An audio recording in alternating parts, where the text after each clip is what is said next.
ಇಲ್ಲ. 5 ವರ್ಷಕ್ಕೊಮ್ಮೆ ಚುನಾವಣೆ ಬಂದ್ರೆ ಸಾಕು, ನಿಮ್ಮನೆ ಮುಂದೆ ನಿಂತು ಭವತಿ ಭಿಕ್ಷಾಂದಿ ಅಂತ ಭಿಕ್ಷೆ ಬೇಡ್ತೀವಿ. ತಿನ್ನಾಕ ಕೂಳಿಲ್ಲಂತಲ್ಲ, ನೀವು ನೀಡೋ ಒಂದೇ ಒಂದು ಹೋಟಿನ ಆಸೆಗಾಗಿ ಬಣ್ಣ ಬಣ್ಣದ ಮಾತು ಹೇಳ್ತೀವಿ, ಇಲ್ಲ ಸಲ್ಲದ ಕಥೆಗಳನ್ನ ಕಟ್ತೀವಿ. ತಿನ್ನಾಕ ಕಂಡ ಕೊಡ್ತೀವಿ, ಕುಡಿಯಾಕ ಹೆಂಡಾನು ಕೊಡ್ತೀವಿ. ಮಗ್ಲಾಗ ಮಾಡ್ಕೊಳಕ್ ಹೆಣ್ಣು ಕೊಡ್ತೀವಿ.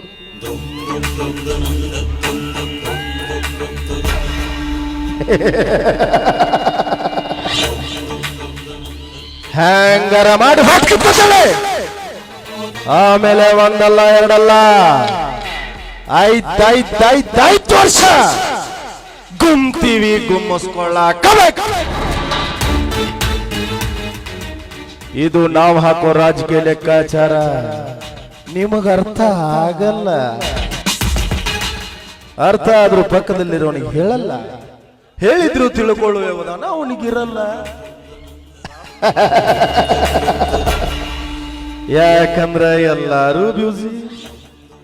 ನಮ್ಮ ಮುಸಾಬರಿನ ನಮಗ ಹೆಚ್ಚಾಗೈತಿ, ಊರ್ದಲ್ಲಿ ತೊಳಿನ್ರಿಪ್ಪ.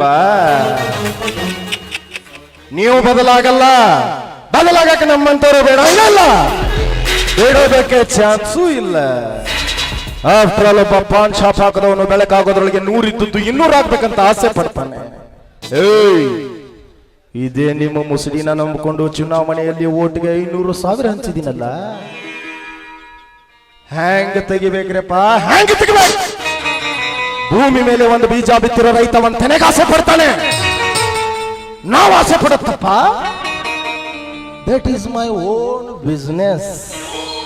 ಬಂಡವಾಳ ಹಾಕಿದೀವಿ, ತಕೋಬೇಕು ಅಷ್ಟೇ.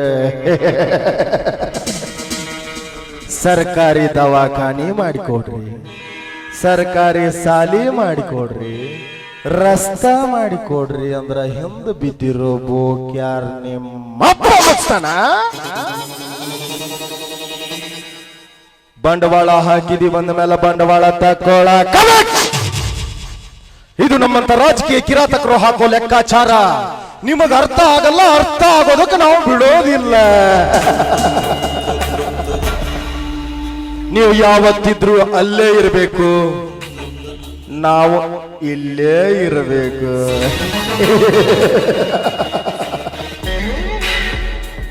ನಾ ಮಾತಾಡುವುದು ಸ್ವಲ್ಪ ಬಿರುಸು ಅನ್ನಿಸ್ತೈತಿ, ಆದ್ರೆ